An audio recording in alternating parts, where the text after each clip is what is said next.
Thank you, Chris. Now I'd like to call up Jennifer Ruggerio from the Diocese of Metuchen, Respect Life Director.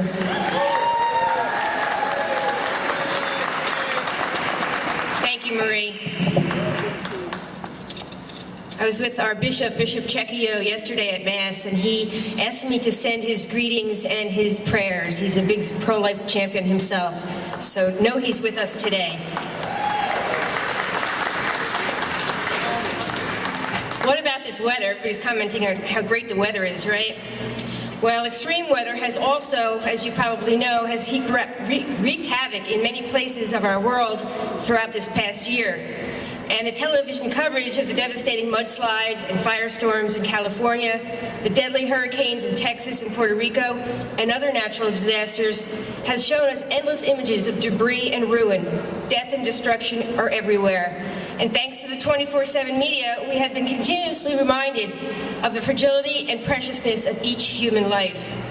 We have witnessed rescue workers miraculously pulling life from the mud, floodwaters, and rubble, even after several days trapped without food or water. I remember the little face of baby Hope Chimino, just 10 years old, who along with her parents and 2 siblings was saved from Hurricane Harvey's floodwaters in Orange, Texas. She has become a symbol of triumph because as tiny and vulnerable as she was, she survived to see another day. And at the other end of life's spectrum, I will remember the faces of Charles and Sarah Rippey. Charles, 100 years old, and his wife, 98, as seen in their 75th wedding anniversary photo. The recent firestorm ripped through their home in Napa. In their case, first responders were too late. They did not survive.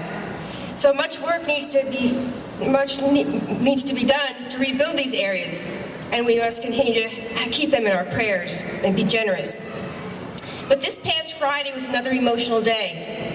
I was one of tens of thousands of people from across the United States gathered in our nation's capital in D.C. at the 2018 March for Life to commemorate the anniversary of Roe v. Wade, the Supreme Court decision to legalize abortion 45 years ago. We came together on Friday, and we come together today, both in joy and sadness.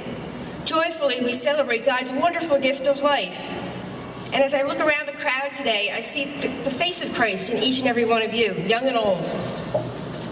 But in sadness, we mourn the loss of millions of unborn children, given the gift of life, but deprived of seeing the light of day, having been destroyed in their mother's womb. And sadly, there usually is little or no television coverage of these rallies or these lives lost. No faces and no names. Yet in deeply personal ways, abortion has touched the lives of millions. No one in our society has escaped unscathed. Everyone is affected by the hardening of the heart, which comes when a culture tolerates killing. The death and destruction caused by abortion is everywhere.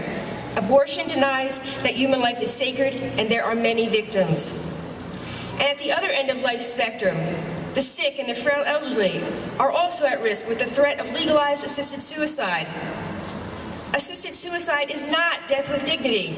It is death with efficiency.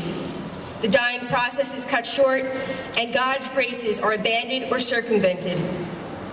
Much work is needed to rebuild our culture. As pro-life people and people of faith, we are convinced of our Lord's boundless mercy.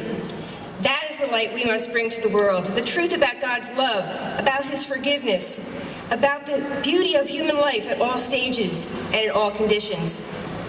We must be God's rescue workers.